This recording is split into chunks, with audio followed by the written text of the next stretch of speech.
ත්‍රිලක්ෂණ ගැන බව. පොඩි මට්ටමේ අලුත් අයට ප්‍රයෝජනයක් වෙන්නේ. මම පොඩි දෙයක් කියන්නම් මේ ඒ කියන්නේ දැන් උතරදී බුදු කෙනෙක් ලෝකෙට උපදිනවා කියන්නේ අර මම කියවගේ ඊයෝගේ දුර්ලභ දෙයක්. ඒකේ බුදු කෙනෙක් මතු කරලා දෙන විශේෂිතම කාරණයක් තමයි ඔය මනෝජය කියවගේ අනිච්ච දුක්ඛ අනාත්ම. එහෙම නැත්නම් ත්‍රිලක්ෂණය. දැන් අපි කියනවානේ සාමාන්‍ය දුර්ලභ වස්තුවක තියෙන අංග මොනවද? දැන් මේ කියන ලක්ෂණ මොනවද? මේ වගේ දුර්ලභ වස්තුවක තියෙන ලක්ෂණ මොනවද? මේක අල්ලන්න පුළුවන්. මේක බලන්න පුළුවන්. මේකේ උසක් තියෙනවා. මෙන්න පළලක් තියෙනවා. මේකට දිගක් තියෙනවා. මේකට පාටක් තියෙනවා. ඕනේ ලක්ෂණ. දැන් එතකොට ඒක තමයි මේ දුර්ලභ වස්තුවක තියෙන ලක්ෂණ. දැන් ඊට පස්සේ ගලායන වස්තුවක වුණොත් අපිට ඒක යනවා. ඒක අතින් ෂේප් එක වෙනස් කරන්න පුළුවන්. විවිධ රෝග දැම්මම මේ විදිහයි වෙනම ලක්ෂණ ටිකක් තියෙනවා. එතකොට මේ වගේ මේවට ලක්ෂණ කියනවා. එතකොට ලෝකයේ මේ සියලු ලෝකයේ තියෙන සීලම දේවල් වලට තියෙන පොදු ලක්ෂණ තුනක් බුදු කෙනෙක් එලි කරනවා ලෝකෙට. ත්‍රිලක්ෂණය. හැම දෙයකම මේ ත්‍රිලක්ෂණය සාධාරණයි. ඉස්සරම කීකීදී මේක එහෙම නොවන යම් දෙයක් තියෙන්න විදිහක් නැහැ. ඒ වගේ තියෙනවා අපි ආයෙ කතා කරන්න ඕනේ සම්බන්ධව. ඒ ත්‍රිලක්ෂණය තමයි අනිච්ච ස්වභාවය කියන එක ලක්ෂණය. අනිච්ච ස්වභාවය. මේ පාලියෙන් කියන්නේ. පාලියෙන් කියන අනිච්ච ස්වභාවය. දෙවෙනි ලක්ෂණය දුක්ඛ ස්වභාවය. මේක දුක්ඛ සහිතයි. අනිත් තමයි අනාත්ම ස්වභාවය. දැන් ඔය වචන තුන තමයි කියනවා ඒක අකුරු 8ක් කියනවා. පද 3ක් කියනවා. දැන් මේ අනිච්ච දුක්ඛ අනාත්ම ස්වභාවය මේ ලෝකේ තියෙන සියලුම දේවල් වලට තමන්ගේ ලෝකේ ගොඩනගෙන සියලුම දේවල් වල පොදු ලක්ෂණ තුනක්, පොදු ධර්මතාවයන් තුනක් කියන බුදු කෙනෙක් ලෝකෙට දේශනා කරනවා. ඉතින් එතකොට අපි බලන්න මේ අනිච්ච දැන් අපේ හැමෝම අපි හිතන්න තම තමන්ගේ ජීවිතවල මේ ලක්ෂණය දැන් හිතමු දැන් අංගල අතර යවද්දිම දශක කීපයක් ගත්තන් පස්සේ පොඩි කාලේ ඉඳන් මේ වෙනකම්ම සියලුම දේවල් බුදු කෙනෙක් කියන්නේ සියලුම දේවල් බුදු කෙනෙක් කියන්නේ සියලුම දේවල් තමයි සියලුම දේවල් එහෙනම් අනිත්‍ය වෙන්න ඕනේ නේ සියලුම දේවල් මේ ගත්තද දුක්ඛ වෙන්න ඕනේ සියලුම දේවල් අනාත්ම වෙන්න ඕනේ එහෙනම් මේක හරිද කියලා අපි පොඩ්ඩක් අපේ ජීවිත වලට හැරලා බලන්න ඕනේ දැන් අනිත්‍ය කියන එක අපිට පැහැදිලි කරොත් ඕක දැන් කෙලින්ම ඩිරෙක්ට්ලි සිංහල පරිවර්තන කරන්න හරි අමාරුයි. මොකද පාලි වචනයක් නිසා මම පොඩි අදහස ගන්න මේ දේවල් ටිකක් කියන්නම්. අනිත්‍ය ස්වභාවය කියන්නේ අර තමන්ගේ වසඟේ පවත්වන්න බෑ කියලා කියන්නේ මේක මගේ කන්ට්‍රෝල් එකේ නෑ. එහෙම නැත්නම් මේක මගේ කැමැත්ත පරිදි නෑ. එහෙම නැත්නම් මේක වෙනස් වෙන සුළුයි. මේක අනිත් භාවයකට පත් වෙනවා. මේක ඒ වගේ අර අනිත්‍ය ස්වභාවයක් තියෙන මේක. වසඟේ නෑ. ඕගේ අදහස තමයි එතන ගන්න පුළුවන්. දැන් අපි තව උදාහරණයක් කිව්වොත් දැන් තමන්ගේ ජීවිතේ කැමති විදිහක් තියෙනවා. ඒ විදිහට මේක පවතින්නේ අනිත් ස්වභාවයටපත් වෙනවා. මේක මේ අපේ මගේ ජීවිතයේ පිටපතක් තියෙනවා. ඒ පිටපතට නොවන වෙනත් පිටපතක් විදිහට ජීවිතය දුවනවා. මෙසේ වේවා කොට එසේ වෙන්නේ වෙන විදිහකට වෙනවා. ඉතින් අන්න මේ වෙන විදිහ මට අකමැති විදිහට නැත්තම් මගේ කන්ට්‍රෝල් එකේ නැහැ. මගේ පාලනේ නැහැ. මගේ වසඟේ නැහැ කියන අර්ථයෙන් තමයි අනිච්ච කියන එක කියන්නේ. ඊට පස්සේ මේක කියන දුක්ඛ කියන. මේ ලෝකයේ සියලුම දේවල් දුකෙන් කෙලවර වෙනවා. ඒ කියන්නේ අපි ගත්තොත් මේක තුන් ආකාරයක් තියෙනවා. එකක් තමයි මේ වචන ඇත්තටම මතක තියාගන්නවත් මේ අවශ්‍යතාවයක් නැහැ මම නිකන් රිෆර් කරන්න ලේසි වෙන්න කියන්නේ. දුක තුනකට බෙදෙනවා. සංකාර දුක්ඛ, විපරිණාම දුක්ඛ, දුක්ඛ දුක්ඛ. මේ සංකාර දුක්ඛ කියන්නේ මොකද? අපි පළවෙනි එක ගත්ත අනිච්ච. මේක වසඟේ පවත්තන්න බැහැ ඒ අර්ථය.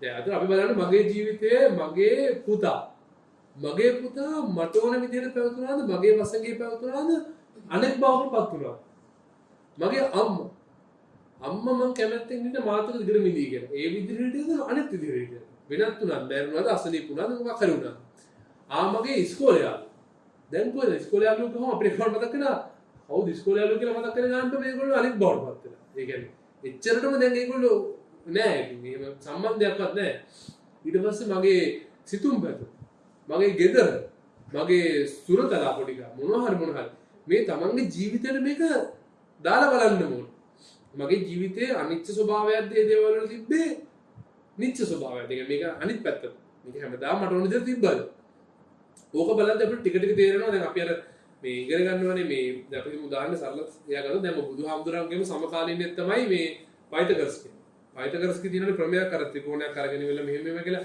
ඉතින් අන්නේ ඒ මොකක් හරි සූත්‍රයක් ඉගෙන ගත්තා නම් ඒකට අපි උදාහරණයක් බෝලයක් ගන්නු. බෝලයක් කරගෙන අපි කියනවා මේක උඩ දැම්මහම ගුරුත්වාකර්ෂණය මොකක් කරගෙන වැටෙන්නේ නැහැ. අයින්ස්ටයින් මේ නිව්ටන් හරි කවුරුන් කියනවා ඇපල් ගෙඩියක් වටුනහම මේ දේවල් පල්ලෙහාටයි වැටෙන්නේ. උඩ යන්නේ නැහැ. බෝලයක් දැම්මම උඩ යන්නේ නැහැ බිම වැටෙනවා. කවුරුහරි කෙනෙක් පළවෙනි දාට පොඩි ළමයට කියලා දෙනවා. ඒතර එයා ඒක උඩ දාලා බලනවා. බිම වැටෙනවා. නේද? ඒක හරි නේද? බෝලයකට හරි. ඇපල් ගෙඩියකට ඇපල් ගෙඩිය දෙනවා ඇපල් ගෙඩියත් උඩ ගිහලා වැටෙනවා. ආයෙත් හරි. මේ පුළුන් කැල්ලකට තමයි වලදින්න පුළුවන් නේ. පුළුන් කැල්ලකුත් දාලා බලන්න. ඒකත් වැටෙනවා. මේක හරි වගේ මේක නිව්ටන් හරි කවුරු කිව්වනේ හරි. මේ බඩු උඩ දැම්මම බිමම තමයි එන්නේ කියලා අපිට දැන් ටික ටික මේක තේරුම් යනවා. ඉතින් ඒ වගේ දැන් අද මම දැන් නිව්ටන් එදා අය කිව්වා වගේ අපි බුදුදහම වහන්සේ කියලා තියෙනවා මේ බුදුදහම වහන්සේ කියනවා මේක මේ සියලුම මේ ලෝකේ උදාවන දේවල් අනිත්‍යයි කියලා. ඒතර අපි බලන්න ඕනේ මොකද්ද? මගේ ලෝකේ අර ඇපල් ගෙඩියටයි ගලටයි පුළුන් කැලට දැම්මා වගේ මගේ ලෝකේ පුතාට මේක හරිද? මගේ ලෝකේ අම්මට මේක හරිද? මගේ ලෝකේ ගෙදරට මේක හරිද? නැත්නම් අදාව මේ ගමනට මේක හරිද? නැත්නම් මේ ඕන එකකට දාලා බලන්න පුළුවන්. ඒතකොට ඒක අර ඇපල් ගෙඩියට ගලටයි පුළුන් කැලටයි හරි ගියා නම් මේකටත් එහෙම හරියනවාද කියලා බලද්දි ටික ටික විශ්වාස වෙනවා. හරි බුදුරජාණන් වහන්සේ කිව්ව ත්‍රිලක්ෂණයෙන් පළවෙනි ලක්ෂණය නම් හරි. හරි වගේ පේනවා දැනට. එහෙම එනවනේ. අන්න ඒ විදිහට බලන්න. දැන් දෙවෙනි ලක්ෂණය තමයි දුක්ඛ ලක්ෂණය. දුක්ඛ ලක්ෂණේ තියෙනවා සංඛාර දුක්ඛ, විපරිණාම දුක්ඛ, දුක්ඛ දුක්ඛ කියලා. ඒ සංඛාර දුක්ඛ කියලා කියන්නේ අපි යමක් මේ කරනවනේ. අපි දැන් රස්සාව ගත්තොත් රස්සාවට ගිහලා ඒ දෙයක් කරනවා. දැන් ඒතර ඒ කරන එකේ අපි සංඛාර කරලා කියන්නේ අපි සංඛාර කරලා කයෙන් වචනයෙන් මනසින් දේවල් කරලා කරන එක සැපක්ද දුකක්ද කියලා බලද්දී අපිට සමහර දෙයක් මේක සැපක් වෙන්න පුළුවන් කියලා. හැබැයි ඇත්තටම වෙලා තියෙන බුදුදහම දේශනා කරනවා මේ අර මම කලින් කිව්වේ පිරිය සින්දලා බැලුවොත්. ඒ කියන්නේ මේකේ ආස්වාද කැලල අයින් කරලා බැලුවොත් අපිට මේක අපි කරලා තියෙන දුක පේනවා. දැන් උදාහරණයකට මේ මම ගත්තොත් මම රස්සාවට යන්න උදේ අපි මොකක් 5:00ට නැගිටලා ඊට පස්සේ ලෑස්ති වෙලා ඊට පස්සේ වාහනේ නැගලා හයිවේ එකෙන් දාලා කිලෝමීටර් 45ක් විතර ගිහිල්ලා එතන බොස් කෙනෙක් කියන වැඩ ටිකක් කරලා ආයෙ ඇවිල්ලා ට්‍රැෆික් එකේ ඇවිල්ලා ඔය ටික කරනවා.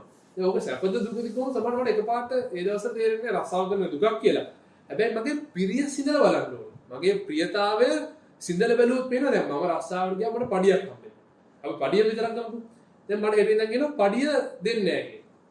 එතකොට මට තේරෙනවා මොනවද මේ පඩියක්වත් දෙන්නේ නැත්නම් මට පිස්සු යවේ උදේ නැගිටිලා මේ 6ට නැගිටිලා පැය දෙකක් විතර මේ වාහනේ ගිහිල්ලා ට්‍රැෆික් එකේ ගිහිල්ලා එතනත් මේ මේක වැඩ කරලා එන්න මට ඒක නම් දුකක් කියලා මට ඒකේ දුක පේනවා.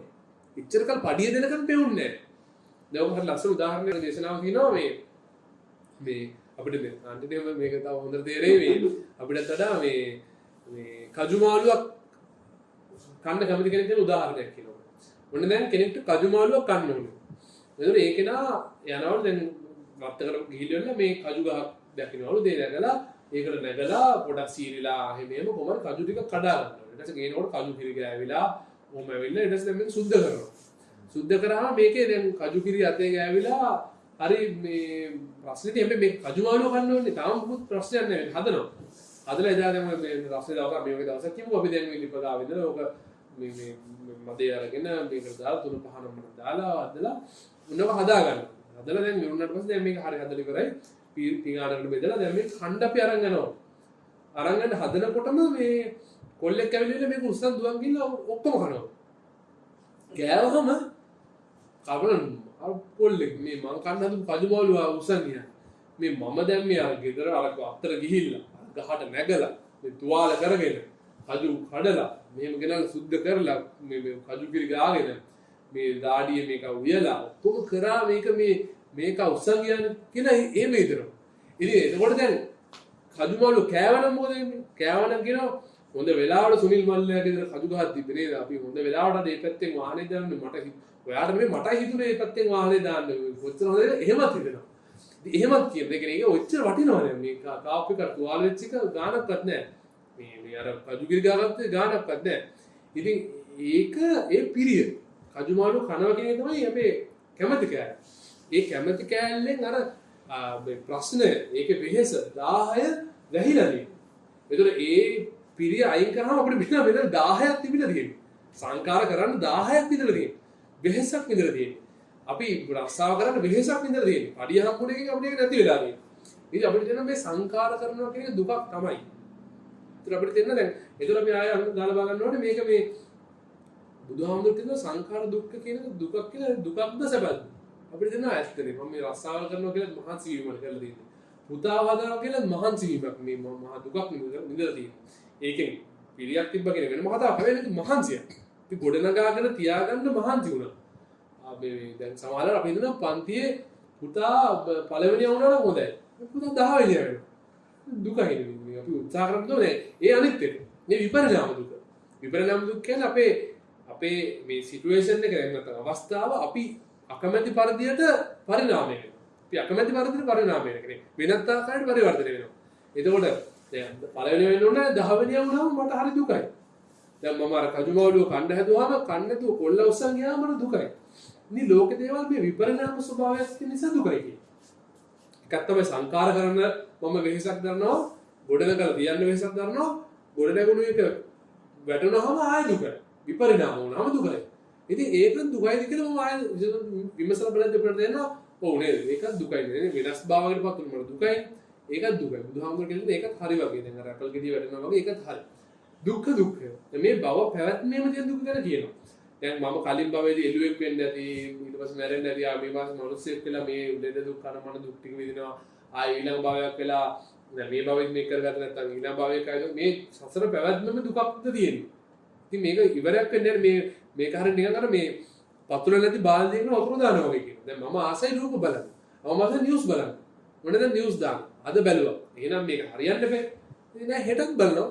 හෙට තියා අද 12ට බලපු එක අද 6ටත් බලනවා 9ටත් බලනවා. ආයෙ 11ටත් පුළුවන් නම් හැරගෙන බලන්න. ඉවර වෙන්නේ නැහැ. මම සින්දු අහනවා. මම ආසම සින්දුව කීපාරක් අහලා තියෙනවා. ආසම උන්න 100 පාරක් අහලා තියෙනවා. මේ දෙපාරක් තුන්පාරක් නෙමෙයි මේක සතුට වෙන්නේ නේ. එහෙම වෙන්නේ. මේක පතුලට බාල්දියට වතුර දානවා. මේක මහන්සිලා වෙහෙස වෙලා දුක් වෙලා මේ අපි බැරි ගහනවා සංසාරේ. මේක අපි කරලා මේක ඉවරයක් නැහැ. මේ කරලා 10ට පත්ලා වෙහෙසට පත්ලා බැරි ගහනවා. මේ මහා පැවැත්ම මහා දුකක් නේ. මේක ඉවර වෙන්නේ නැහැ. ඒක දුක්ඛ දුක්ඛය කියනවා. මේ දුකේ තුන් ආකාරය හරිද? ඇත්තක්ද බොරුවද කියලා බලද්දී අපිට ටික ටික තේරෙනවා ඇත්ත නේද? මේ ත්‍රිලක්ෂණයෙන් දෙවෙනි ලක්ෂණයත් ඇත්තනේ. කියලා මට හිතෙනවා. ඉතින් එතකොට මේ දෙවෙනි ලක්ෂණය. ඊට පස්සේ අනිච්ච ලක්ෂණය, දුක්ඛ ලක්ෂණය, අනාත්ම ලක්ෂණය. අනාත්ම කියන්නේ අසාරයි කියන්නේ. මේක අසාර කට්ටේන අනාත්තා කියලා කියන්නේ. අසාරයි. නැත්නම් මේක මේ විදිහට පවත්වන්න බෑ. මේක පවත්වලා තේරුමක් නැහැ. මේක වැඩක් නෑ. මේ අදහස කියනවා අනත්තයි. මේ සාමාන්‍ය ගන්න උදාහරණයක් කියනවා දැන් මේ සෙරප්පුව මම හිතනවා මේ විදිහට තිබ්බොත් මේක මට තියන්න ඕනේ කියලා මට හිතෙනවා. මේක තිබ්බම වැඩෙනවා. මේක පවත්වන්න බෑ කියලා හිතනවා. මම හිතනවා මේක එනම් පොඩ්ඩක් මේ පැත්ත හරලා තිබ්බොත් තියෙද්ද නැහැ ඒත් ගන්නවා. මේ වැඩෙනවා තේරුමක්. ඊට පස්සේ මේක ආයේ අනිත් පැත්ත හරලා දෙනවා. ඒත් ගන්නවා. මේක 4-5 පාරක් 10 පාරක් කරද්දී මට හිතෙනවා මේක මෙහෙම කරන්න පුළුවන් වැඩක් නෙමෙයි. මේක වැඩක් නෑ. අසාර වැඩක් නෙවෙයි. මෙහෙම තියන් හදනවා කියන එක මම මොඩෙක් වගේ මේක තේරුම නැදරන්නේ මේ කරන්නේ. මේක අසාරයි. මේක වැඩක් නෑ. මේක ඵලයක් නෑ. එහෙම නැත්නම් මේක මේ කරලා වැඩක් නෑ පවත්වන්න බෑ මේක කියලා අර එහෙමත් තේරෙනවා. ඉතින් එහෙම අනත්ත් ස්වභාවයකුත් තේරෙනවා. ඒතර ඒක තුන්වෙනි ලක්ෂණය අසාර ස්වභාවය. ඉතින් මේ ලෝකේ තියෙන දේවල් අනිච්චයි. මේ ලෝකේ තියෙන දේවල් දුකයි. මේ ලෝකේ තියෙන අනත්තයි. ඕකම ත්‍රිලක්ෂණය. අපි ඔකට තව ආදීනව කියලා කිව්වොත් මේකේ ගන්න පුළුවන් මේ ආදීනවේ තව බෙදලා බලුවොත් තමයි අනිත්‍ය දුක්ඛ අනාත්ම ලක්ෂණය එන්නේ. ඉතින් මේ ලෝකයේ තියෙන දේවල් අනිත්‍යයිද දුකයිද අනාත්මයිද කියලා තමගේ අතීතේ වේවා, තමගේ වර්තමානයේ වේවා, මෙහෙමම ගියාම මගේ අනාගතේ වේවා මේ ඔක්කොටම මේක සත්‍යක්ද කියලා බලන එක තමයි පළවෙනි පියවර. එතකොට අර කිව්වොත් වගේ මේක බලන කෙනාට තේරෙනවා අනේ ඇත්තක්. මගේ අතීතයත් අනිත්‍ය වෙලා ගියානේ. මගේ අතීතයත් දුක වෙලා ගියානේ. අතීතයත් අනාත්මයිනේ කියලා මට තේරෙනවා. අපගේ වර්තමානයත් එහෙම. මගේ අනාගතයත් බලද්දී ඔහොමට වඩා වෙන දෙයක් වෙන්න දෙයක් නැහැ. අනාගතයත් ඕකම වෙයි කියලා මට හිතෙනවා. ඉතින් එතකොට මට තේරෙනවා බුදුරජාණන් වහන්සේ ලෝකෙට ඇවිල්ලා කිව්ව මේ අනිත්‍ය දුක්ඛ අනාත්ම ත්‍රිලක්ෂණය ඇත්ත. මේක මගේ ජීවිතේට සත්‍යයි. මම බලලා අපේ පුතාගේ ජීවිතේට සත්‍යද? මම බලලා එයාට සත්‍යයි. එයා මෙහෙම හිතන්නේ මේ මොනුනේ. එයා මෙහෙම සැපයි කියලා හිතනවා මෙහෙම දුකක් ආවා. මෙයාට මේක කරන්න දෙන්න මෙයාට දැන් එපා වෙලා අතහැරලා දානවා. එයාටත් හරි. එහා ගෙදර එක්කනට එයාටත් හරි.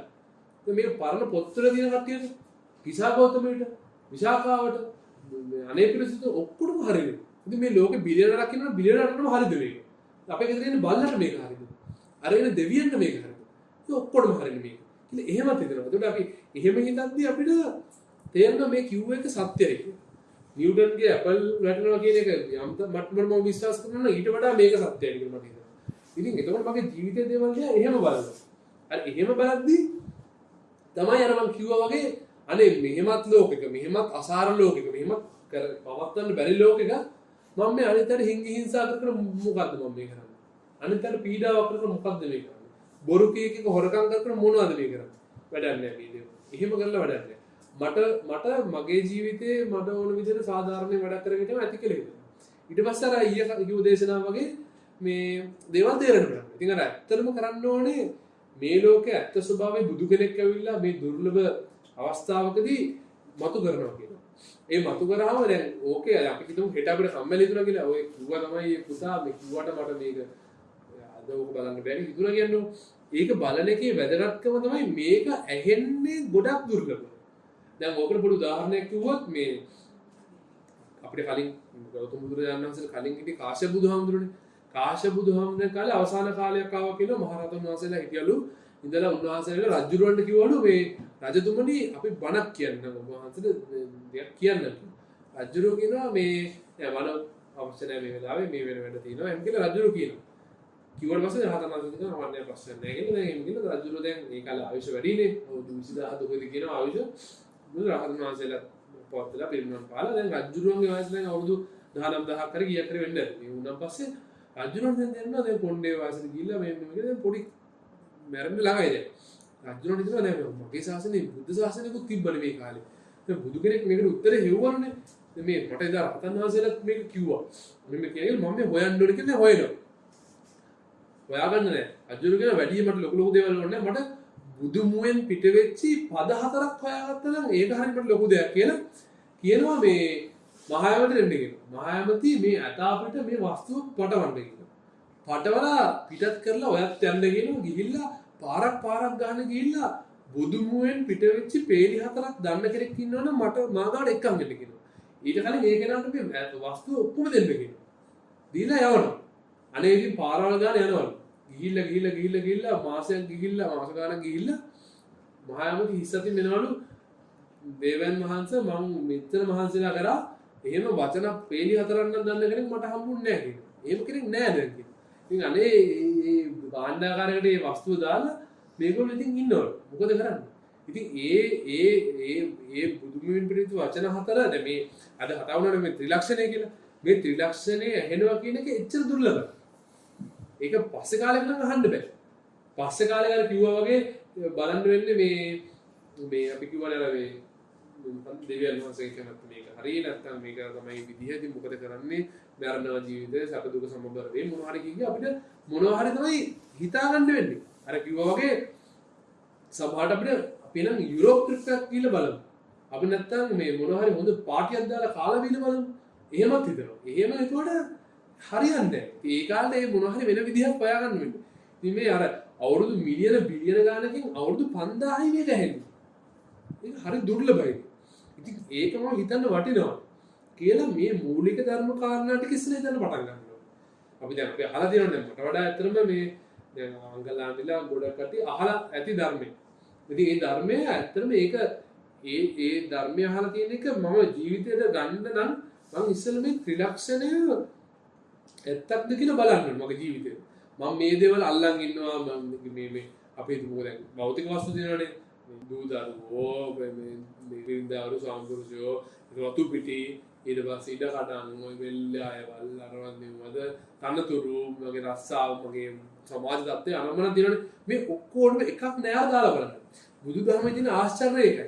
මේ ඕන මේ බිලියන 8ක් වුණු මිනිස්සු ඔක්කොටම තමන්ගේ ජීවිතේ ඕන තප්පරයකට මේ ඕන කන්සෙප්ට් එකකට ඕන සංකල්පයකට මේක දාලා බලුවොත් මේක සත්‍ය වෙනවා. ඉතින් ඒක සත්‍යක්ද කියලා තමන් දැක්කොත් ඒ කෙනා අනේ මේ භව ගානක් මහා ඝනාන්ධකාරයේ ඉඳලා එක වාසනාවන්ත දවසකදී තිසරණ සරණ ගිය උපාසකෙක් වෙනවා. අපි ඉස්සර අහලා තියෙනවානේ මෙන්න මේ සිටුවරයා තිසරණ සරණ ගිය උපාසකෙක් වෙනවා කියලා. හරි හොඳ දෙයක් කියලා මේක කියන පොතේ තියලා මෙච්චර කාලයක් මේක කටපාඩම් කරන් ආවිද මොකක්ද මේ තිසරණ සරණ යනවා කියන්නේ.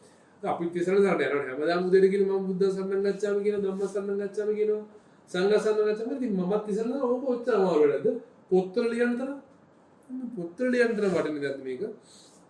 හැමදාම කරන්නේ අපේ පන්සලේ හැමදාම තිසරණ සරණ දෙනවනේ. මම හැමදාම තිසරණ සරණ ගන්නවා. ඉතින් ඒක එන මගේ නමක් තියන්න බෑ පොතක. කොහොමද හිතෙනවා. එහෙම ලියන්නේ නැහැ. මොකද ඒක නෙමෙයි තිසරණ සරණ යනවා කියන්නේ. තිසරණ සරණ යනකොට ඒක උපනිෂ්ඨ වෙනවා. මම කියන එක උපනිෂ්ඨ වෙනවා. හැබැයි අර අනිත්‍ය දුක්ඛ අනාත්ම ධර්මය ඒ ආස්වාදයේ නිස්සාරණ ආදීනව දැකලා නිස්සාරණය වෙනවා.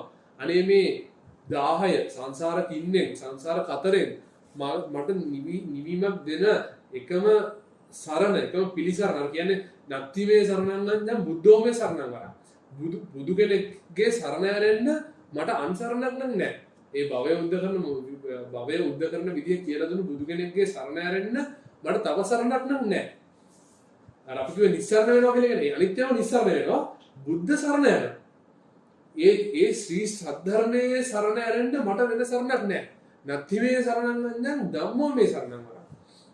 ඒ ශ්‍රී සද්ධර්මයේ ගෙනියන්න මෙහෙම දේශනා කරන සංඝයා වහන්සේගේ සරණ යරෙන්න ඒ කල්යාණ මිත්‍රයන්ගේ සරණ යරෙන්න වෙන සරණක් නම් මට නැහැ. නැත්තිමේ සරණන් නම් සංඝෝමේ සරණම. කොහොමද හිතනවා. ඉතින් එතකොට මේ තුන සරණ යනවා කියන එක දැනෙන්නේ මගේ ජීවිතයේ දේවල් වලට අර දේවල් හරිනවා. ඉතින් මට මේ ප්‍රශ්නේ මගේ ජීවිතේ යම් දුකක් තියෙනවා යම් පසුතැවීමක් තියෙනවා යම් පෙළීමක් තියෙනවා යම් ඉටු කරගන්න බැරි බලාපොරොත්තුවක් තියෙනවා. ඒකට උත්තරය දෙන්න පුළුවන් එකම මාර්ගය මේ බුදුරජාණන් වහන්සේ කිව්ව ධර්මයේ විතරයි. ඒ සංඝයා විතරයි බුදුරජාණන් වහන්සේ විතරයි කියලා හිත පත්ලෙන්න දැනෙච්ච කෙනා ඒ මෝහාන්ධකාරයෙන් යම් මට්ටමකට මිදිලා තිසරණ සරණ ගිය උපාසකෙක් හා උපාසිකාවක් හරි වුණා කියනවා. ඒ කෙනාගේ ජීවිතේ යම් ආලෝකයක් පහළ වුණා කියනවා. ඉන්නේ ඒක පොතක ලියන්න වටිනවා. ඒක පොතක මේක රන්නගුර ලියන්න වටිනවා. මොකද ඒක ඒ තරම් දුර්ලභයි. ඒක වෙන්නේ බිලියන ගාණක් වසරක් ඇතුළත අවුරුදු 5000ක විතරයි ඒක වෙන්නේ. ඉතින් ඒ කෙනා තිසරණ සරණ ගිය උපාසකයෙක් වුණත් ඒ කෙනා යම් අඩු ගන්න මේ සෝවාන් මාර්ගයට හරියට කෙනෙක් වෙනවා. ඒ කෙනා සෝතාපන්න ඵලයට එන්න ඉස්සෙල්ලා මාර්ගයට කෙනෙක් වෙනවා. ඒක තමන්ගේම ඇතුළෙන් විශ්වාස කරන පටන් ගන්න දවසට. ඉතින් ඒ කෙනාගේ ජීවිතය යම් ආලෝකයකට පත් වුණා නම් ඊට පස්සේ එයා හිතා ගන්නවා හරි මට මේ ගව වෘත රකින්න එකවත් මේ බලු වෘත රකින්න එකවත් නැත්තම් මොකක් හරි එකක් හිතාගෙන ඒක අපි පන්සිල් කියලා ගන්නකො ඒක රැකරගෙන ඉන්න එකවත් නෙවෙයි මේක මේ ශ්‍රී සද්ධර්මයේ තේරුම එකක් කරන්න ඕනේ. කරලා මේ ශ්‍රී සද්ධර්මයේ තේරුම අරගෙන මේ බුද්ධ ධම්ම සංඝ සරණ ගිහිල්ලා ඒ කියන දේ කරලා තමයි මේකේ විමුක්තිය හොයන්න පුළුවන් කියලා තේරුම කෙනා ඔන්න තිසරණ සරණ ගිහිල්ලා සෝතාපන්න මාර්ගයට. ඉතින් සෝතාපන්න මාර්ගයෙන් කරලා අපි කියන සතර සෝතාපට්ටි අංග තියෙනවා. මොකද කියන්නේ? කල්යාණ මිත්‍ර සේවනය. ශද්ධර්ම ශ්‍රවණය. යෝනිසෝ මනසිකාරය. ධම්මානුධම්ම පටිපදා. ඔය ටික කියනවා සතර සෝතාපට්ටි අංග කියලා. සෝතාපට්ටි වෙන අංගයට සෝතාපට්ටි ඵලයටපත් වෙන්න අවශ්‍ය අංග කියනවා. ඉතින් අපි දැන් මේක තේරුණාන් පස්සේ තමයි දැන් අපි හිතමු දැන් මේව පින්කමක් ගැන අහන්න ලැබෙනවා. බුදුරජාණන් වහන්සේගේ ශ්‍රී හස්තේ ගිහිලා උන්වහන්සේගේ හස්ත මුද්‍රාව තියෙන තැන තැන්පත් කරනවා කියලා අහන්න ලැබෙනවා. මොකක් තිබ්බත් මට එනවා මහා ශ්‍රද්ධාවක්. මොකද මම දැන් තිසරණ සරණගේ උපාසක නිසා මට හිතෙනවා අනේ මම මේක පින්කමට ගිහිල්ලා මේ වැඩ පුදා ගන්න හිතෙනවා. දැන් මේ කට්ටිය උස්සන් යනවා මේ මහා බාල දෙයක්. අපි හිතමු උතන උස්සන් යනවා මේ හිතන්නකො මොකක් හරි වෙන ආගමක තියෙන මොකක් හරි අපි හිතමු ඒකේ වංගෙඩියකුයි මෝල් ගහකුයි තමයි උස්සන් යන්නේ. ඉතින් වංගෙඩි මෝල් ගහ උස්සන් යනවා මුලට වංගෙඩි බැවිනා මෝල් ගහ උස්සන් බලලා මම නම් එන්නේ උස්සන් යන්න කියලා යවනවා. මේකේ පොර කරනවා. අනේ මටත් පොඩ්ඩක් උස්සන් දෙන්න. මට තුරසි තියාගන්න ආසයි කියලා මට හිතෙනවා මොකද මම මේකේ වටිනාකම දන්නවා. මොකද මගේ එකම පිළිසරණ දෙන මගේ එකම ගුරුවරයාගේ මේ ශ්‍රී හස්තය තැන්පත් කරපු තැනකට මම යන්නේ කියලා එහෙම වෙනවා. ඉතින් ඒතකොට මේ කල්යාණ මිත්‍ර සේවනයේ මෙතනට ඇවිල්ලා මේ බණ අහන්න ඉතින් මේ මොකක් හරි මේ කල්යාණ මිත්‍ර සේවනයේ මට මේකකින් දෙයක් හැදේ කියලා කල්යාණ මිත්‍ර සේවනයේ පටන් ගන්නවා. සද්ධර්ම ශ්‍රවණය කරනවා. මෙහෙමත් අහනවා. එහෙම නැත්නම් ගෙදර ගිහිල්ලා මේ කාගෙන් හරි අහනවා මේ පුතේ මට බණ මොකක් හරි කොහෙන්ද දාලා මට රේඩියෝ එකක් හරි ගෙනල්ලා දෙන්න මේ වගේ බෙන් ගහන්න පුළුවන් මට ඒකේ මට ඕන බණක් අහන්න පුළුවන් ඒ බණත් අහනවා. ඊට පස්සේ මේ යෝනිසෝ මනසිකාරය කියන්නේ මේ කියන දේ සද්ධර්මයේ තුල අනිච්ච දුක්ඛ අනාත්ම ධර්මතාවය රාග ද්වේෂ මෝහ කියන එක මේවා තුලදී සිහිය පවත්තන් ඉන්න එක මම කරනවා. මේ කොහෙන්ද මේක අර කොහෙන්ද මේ කෙලෙස පටන් ගන්න කියලා ඒකේ තියෙන මුල හොය බල ඒකේ ජීවත් වෙනවා. ඊපස් ධම්මේ ධම්මවල පඩපද ඒ ධර්මතාවයේ ප්‍රතිපදාවක් විදිහට පවත්තන් ගන්න පටන් ගන්නවා. අකුසලයෙන් මිදෙනවා. කුසල් දහම් පුරනවා. ඉතින් මේ සද්ධර්මය හරහා යනවා. ඉතින් ඒ සතර සෝතාපට්ටියෙන් වඩන කෙනාට අපි කියනවා මේ අපිට පංච නීවරණ වලින් අපේ ජීවිතය අරපත් කරන්න ඉන්න අපිට පංච නීවරණ කියලා කියනවා. දැන් කාමච්ඡන්දේ, ව්‍යාපාදේ, තීන මිද්දේ, උද්ධච්ච කුච්ච විචිකිච්ඡා. දැන් ඕවා කියනවා අර මේ අපේ ශ්‍රී සද්ධර්මයේ ඇහෙන්න තියෙන බාධක කියනවා. දැන් අපි මේක මේ පොකුණක් නම් ඒ කාමච්ඡන්දේ කියන තීන්ත අපිට මේක බාධකයක් කියනවා මේක පෙන් බලන්න. ව්‍යාපාදේ කියන බුබුලු දමන වතුර, නටන වතුර බාධාවක් කරන යට බලන්න. ඊට පස්සේ තීන මිද්දේ කියන සෙවල බාධාවක් වෙන බලන්න. ඊට පස්සේ උද්ධච්ච කුක්කුච්චය කියනවා මේ හිතේ විසිරෙන ස්වභාවය. එහෙම නැත්නම් පසුතැවීම බාධාවක් කියන මේක බලන්න. විචිකිච්ඡාව බාධාවක් කියන මේක බලන්න. ඉතින් ඒ දේවල් මේ සතර සෝතාපට්ටියංග මේ පුරාගෙන යනකොට අපේ අකුසල අඩු වෙනවා. අපේ මහා තිබ්බු මේ ඇලීම අඩු වෙනවා. එහෙම ආව අවස්ථාවකදී එක වාසනාවන්ත අවස්ථාවක් උදා වෙනවා. කල්යාණ මිත්‍රයෙක් දැන් ඒ වාසනාව අවස්ථාව මේ මොහොත වෙන්න පුළුවන්.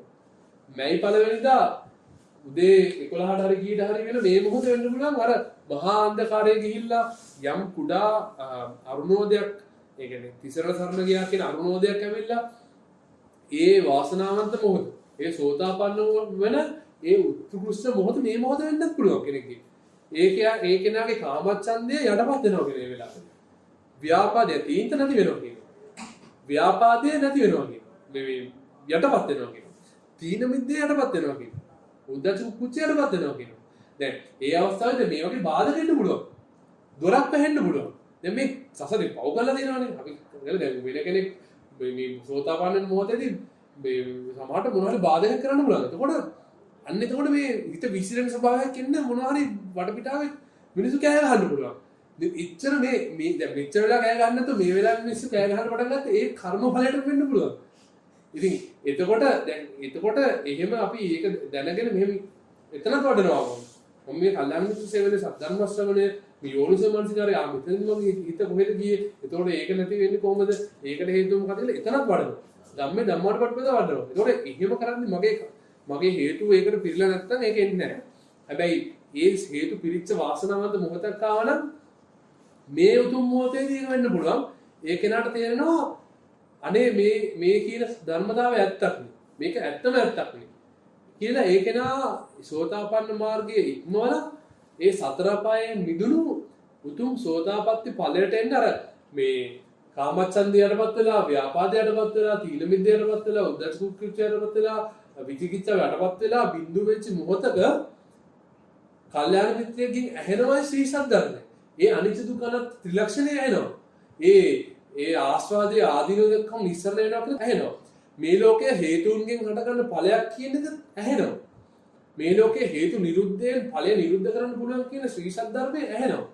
ඒක මට හිතෙනවා ඒක ඉස්සරන මට පේන්නේ නැහැ. මොකද ඒක මේ තීන්ත වලින්, සෙවල වලින් යටපත් වෙලා තිබ්බේ. දැන් මේ යටපත් වෙලා තිබ්බේ මතු වෙලා තිබ්බේ. මේ යටපත් වුණ වෙලාවේදී අනේ මේක ඇත්තක් නේ කියලා මට ඇත්තටම හිතෙනවා. අනේ මේක හේතුන්ගෙන් පටගත්තු දෙයක්මයි කියලා හිතෙනවා. අනේ මේකට මේ ඇලුනොත් මම දුක කර්මයටපත් වෙන්නේ කියලා හිතෙනවා. මේක අනිත්‍ය ස්වභාවයයි, දුක්ඛ ස්වභාවයයි, අනාත්ම ස්වභාවයක්මයි තියෙන්නේ කියලා මට හිතෙනවා. ඉතින් මේකෙන් මිදෙන්න ඕනේ. විමුක්තියක් උදා කර ගන්න ඕනේ. මේකෙන් මිදුණ තැන මට බුදුරජාණන් වහන්සේ කෙනෙක් ලබාගත්තු ඒ පරම නිර්මල අමාසුවේ මටත් විඳින්න පුළුවන් කියන එක මට උන්වහන්සේම මහා කරුණාවෙන් කියලා දුන්නා කියලා තේරෙනවා. ඉතින් මේක මම අනිවාර්යෙන්ම මේක තමයි ඇත්ත කියලා මට හදවතින්ම තේරුනේ උත්කෘෂ්ඨ මොහොත මේ මොහොත වුණොත් ඒ මහා අන්ධකාරයක භව ගානක් අවුරුදු බිලියන මිලියන ගානක් ගත කරපු කෙනා ඒ බුද්ධ සූර්යාලෝකේ ලැබිලා ඒ උතුම් සෝතාපට්ටි ඵලයට මේ මොහොතේවත් වෙන්නත් පුළුවන්. ඉතින් එහෙම වුණු කෙනා ඊට පස්සේ ඒ මහා භයානක සතර පායෙන් නිදහස්. ආයෙත් සතර පායට වැටෙන්නේ නැහැ. ඒ කෙනා සතර පායෙන් නිදහස් වෙලා සුගතියක් බව විතරයි පරිහරණය කරන්න කියනවා. ඒ නිකන් සෝතාපන්න වුණාම අනිවාර්යෙන් සතර පාය වැටෙන්නේ නැහැ කියන එක නෙමෙයි. එහෙම නියමයක් නෙමෙයි. ඒ කෙනාට එහෙම සිතුවිලි එන්නේ නැහැ කියනවා. සතර පාගතම සිතුවිලි නම් එන්නේ නැහැ. මහා බද්ධ වෛර නම් එන්නේ නැහැ. මහා ලොකු ඊර්ෂ්‍යාවල් කපා කොටා ගනිලි අනිත් අයට මේ කරන හිංගාන හිංසා නම් ඒ කෙනාගේ හිතට එන්නේ නැහැ කියනවා. ඒ කෙනාගේ හිත බුදු කුටියක් වෙනවා කියනවා. යම් මට්ටමකට. ඉතින් අපි එතකොට මේ කෙනාගේ හිතට සතර අපාගත සිදුවෙන්නේ නැති තැනකදී ඒ කෙනාගේ හිත පිවිතුරු වෙනවා.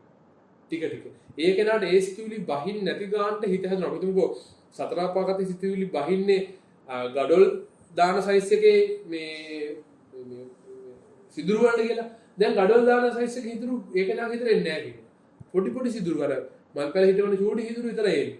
ඉතින් ඒවට ගඩොල් බස්සන්න බෑ. ඉතින් අනේ ඒ කෙනා සතර අපායේ නිදහස් කියනවා. ඒ කෙනා මරුණට කවදාවත් ඒ කෙනාගේ චුතිසිතට සතර අපාගත සිතුවිලි එන්නේ නැහැ කියනවා. ඉතින් ඒ කෙනා එතනින් ගන්න ප්‍රාරප්‍රත්න රහිතයි කියනවා. තව කෙනෙක් කියලා දෙන්නක අත්‍යවශ්‍ය නැහැ. ඒ කෙනාට ශ්‍රී සද්ධර්මයේ යම් අවශ්‍ය මූලික පදනමක් හරයක් අත්විවරණක් තියෙනවා ඒක වැටුණා කියනවා.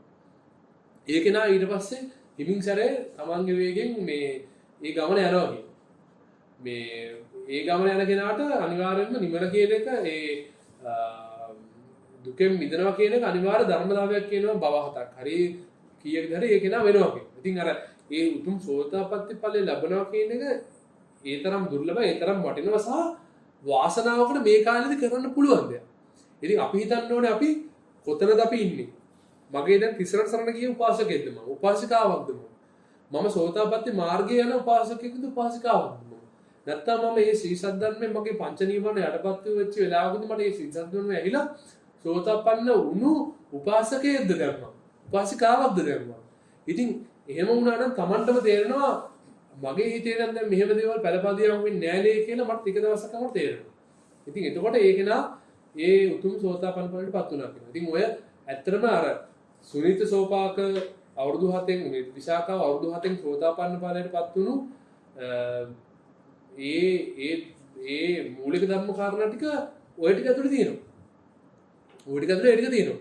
ඒ ටික හරි කෙනෙක් හරි අවස්ථාවකදී හරි කෙනෙක්ට තමන්ගේ කුසල් පූර්ණ වෙලා තියෙන වෙලාවකදී පංච නීවරණ යටපත් වෙලා තියෙන මොහොතකදී ඇහුණා නම් ඒක නම් සෝතාපන්න වෙනවා.